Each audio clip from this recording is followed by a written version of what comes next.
Maka perlu diketahui bahwa di sana ada sumber beragama yang salah yang dijadikan oleh sebagian kelompok, dan ini diperingatkan oleh Imam Syafi'i rahimahullah bahwa itu bukan landasan atau sumber beragama yang benar. Di antaranya adalah akal. Sebagian kelompok menjadikan akal, rasio, logika sebagai sumber beragama dan landasan di dalam beragama. Padahal akal siapakah yang dijadikan hakim, timbangan untuk menimbang Al-Quran dan hadis Nabi SAW?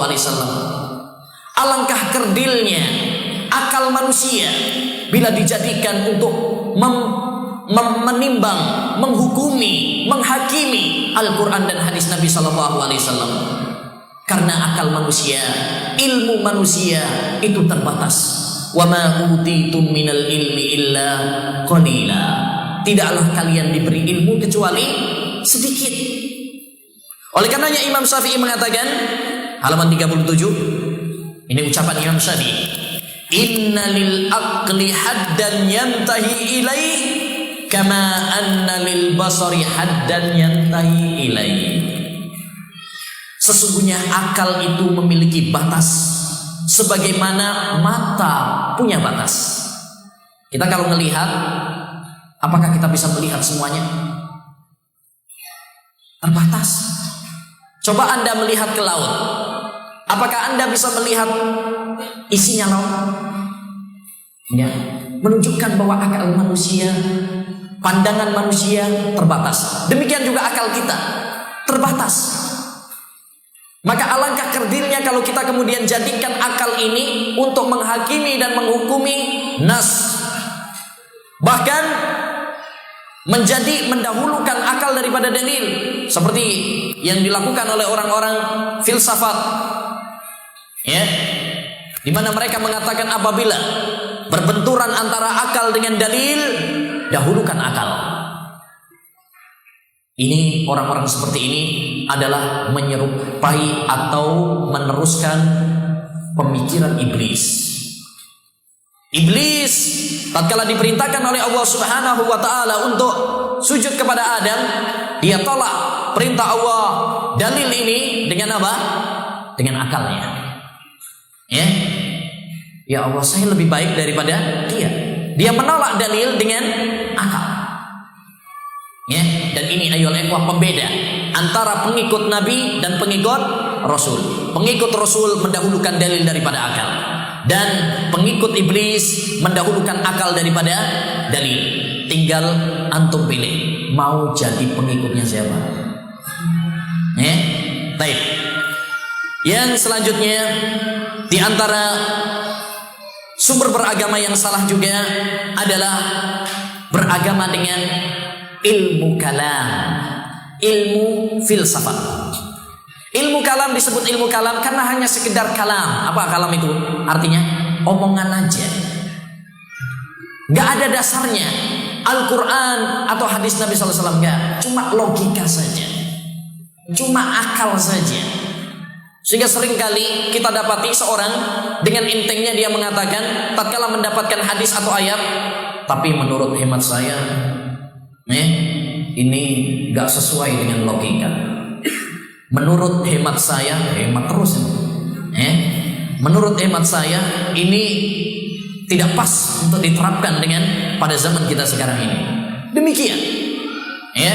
Jadi ini adalah beragama dengan ilmu kalam. Oleh karenanya Imam Syafi'i rahimahullah memperingatkan kepada kita, jangan beragama dengan ilmu kalam, ilmu filsafat. Beliau bahkan memiliki ucapan-ucapan yang sangat keras di dalam masalah ini. Beliau mengatakan al-ilm, halaman 39, al-ilmu bil kalami jahlun. Ilmu belajar, ilmu filsafat itu adalah sebuah kebodohan. Belajar ilmu filsafat itu malah bodoh. Bodoh dengan ilmu filsafat itulah sebuah ilmu. Kenapa ikhwan? Karena orang semakin belajar ilmu kalam bukan semakin pintar, tapi keblinger. Tapi apa? Tambah bodoh. Dahulunya masih di atas fitrah. Dia mengatakan Allah di atas langit.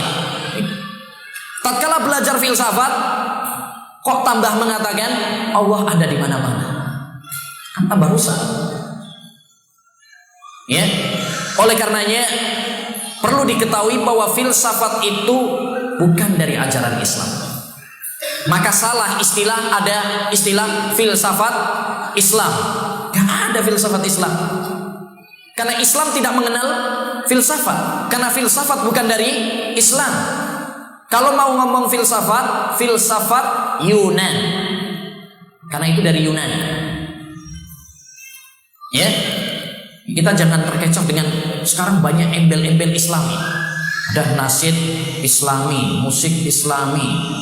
Ya, apalagi filsafat Islam, pacaran Islam, pacaran Islami ada. Ya, baik. Jadi kita tidak boleh terkecoh dengan embel-embel seperti ini. Filsafat bukan daripada Islam, dan Islam tidak membutuhkan kepada filsafat. Justru kalau Islam dibela dengan filsafat, bukan tambah indah, tapi tambah rusak. Seperti yang dilakukan oleh jin, jaringan iblis laknatullah alaih, yang membela apa? Islam menurut mereka membela, tapi dengan cara filsafat. Akhirnya apa jadinya? Tambah rusak. Tambah rusak kan? Benar kata Al-Imam Abu Yusuf, temannya Imam Abu Hanifah, tatkala mengatakan masalul ladzi yudafi'ul Islam yadhubul Islam bil ilmil kalam kalladzi yaghsilu sauba bil baul. Perhatikan, perumpamaan orang yang membela Islam dengan filsafat ibarat orang nyuci baju pakai air kencing.